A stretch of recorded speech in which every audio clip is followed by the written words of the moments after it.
வணக்கம் நண்பர்களே, வாங்க விவசாயம் காப்போம். புதிய தலைமுறை விவசாயிக்கு புதிய தலைமுறையில் இந்த விவசாயம் பண்ணி தான் எல்லாத்தையும் டாக்டர் படிக்க வைக்கிறாங்க, இன்ஜினியர் படிக்க வைக்கிறாங்க, கஷ்டப்பட்டு படிக்க வச்சுருக்காங்க. எல்லாம் டாக்டர் ஆகிறாங்க, இன்ஜினியர் ஆகிறாங்க. கடைசியில் விவசாயம் பார்க்க ஆளே இல்லை. ஏன் விவசாயம் பார்க்க ஆள் இல்லைன்னா, டாக்டர் இன்ஜினியருக்கு வந்து சம்பளம் ஜாஸ்தி, இதில் வருமானமே கிடைக்க மாட்டேங்குது. ஒரு ஃபிக்ஸ்டு ரேட்டு கிடையாது. எப்பயுமே ஒரு நிர்ணய ரேட்டு இருந்துச்சுன்னா இந்த விவசாயம் எல்லாருமே பார்க்க வருவாங்க. நிர்ணய ரேட்டு இல்லாதனால தான் எல்லாமே டாக்டர் ஆகிறாங்க, இன்ஜினியர் ஆகிறாங்க. டாக்டர் ஆகிறாங்கன்றது டாக்டர் ஆகணும் தான், அதுக்காண்டி விவசாயமும் பார்க்கணும். விவசாயம் பார்த்தா தான் சோறு கிடைக்கும். நாளைக்கு வெறும் மருந்து மாத்திரையோ வெறும் காசோ வச்சுக்கிட்டு சாப்பிட முடியாது. விவசாயம் பண்ணி விவசாயம் உற்பத்தி ஆகிற காய்கறிகளை வச்சு தான் சாப்பாடே வரும் நமக்கு. அதனால் விவசாய பக்கத்தையும் நீங்களும் கொஞ்சம் பாருங்கள் நண்பர்களே. வள்ளித்தலை 10 ரூபாய்க்கு விற்கிது நண்பர்களே. இந்த பீன்ஸ் பார்த்தீங்கன்னா போன வாரம் 130 ரூபா நண்பர்களே. இன்றைக்கி பார்த்தோன்னா வெறும் 25 ரூபா நண்பர்களே. ஒரு ஃபிக்ஸ்டு ரேட்டு கிடையாது. இந்த உரம் பார்த்தீங்கன்னா 1155 ரூபா நண்பர்களே. இந்த உரத்தோட மதிப்பு. இந்த மருந்தோட மதிப்பு பார்த்தீங்கன்னா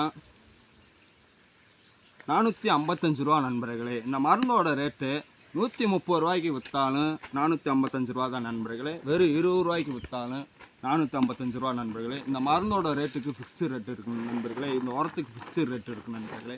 இந்த காய்கறிக்கு ஒரு ஃபிக்ஸ்டு ரேட்டும் கிடையாது நண்பர்களே. ரொம்ப 130 ரூபாய்க்கு விற்று ஏழைப்படுற கஷ்டப்படுற மக்களெல்லாம் வாங்கி சாப்பிட்றதுக்கு ரொம்ப கஷ்டப்பட வேணாம். அவ்வளோ தூரம் கஷ்டப்பட்டு அவங்க வாங்கி சாப்பிட வேணாம். ஒரு நார்மல் விலைக்கு விற்கட்டும், எல்லோரும் சாப்பிட்ற மாதிரி.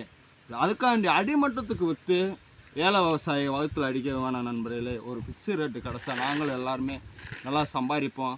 விவசாயத்துக்கு ஆர்வமாக இன்னும் வருவாங்க நண்பர்களே. விவசாயத்துக்கு எல்லாருமே வரணும்னு தான் நாங்கள் இந்த போராட்டத்தை ஆரம்பிச்சிருக்கோம். எல்லாருமே வரணும், எல்லாருமே விவசாயம் செய்யணும். இந்த ஒரு நிலத்தை பார்த்தீங்கன்னா ஒரு நிலத்தோட மதிப்பு ஒரு குழி 30 லட்ச ரூபா நண்பர்களே. இந்த 30 லட்ச ரூபாயை பேங்கில் போட்டு விட்டால் மாதம் 30,000 ரூபா வட்டிக்கு வாங்கி வீட்டிலே உட்காந்து எந்த வேலைக்கும் போகாமல் சாப்பிட்லாம் நண்பர்களே.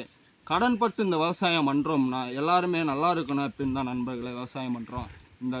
இந்த நோக்கத்துக்கு இந்த விவசாயத்தை எல்லாருமே சேர்ந்து காப்பாற்றணும் நண்பர்களே. ரொம்ப நன்றி நண்பர்களே. சப்ஸ்கிரைப் பண்ணுங்க நண்பர்களே, ஷேர் பண்ணுங்கள் நண்பர்களே. எல்லாத்துக்கும் நன்றி நண்பர்களே. விவசாயத்தை காப்பாற்றுவோம் நண்பர்களே.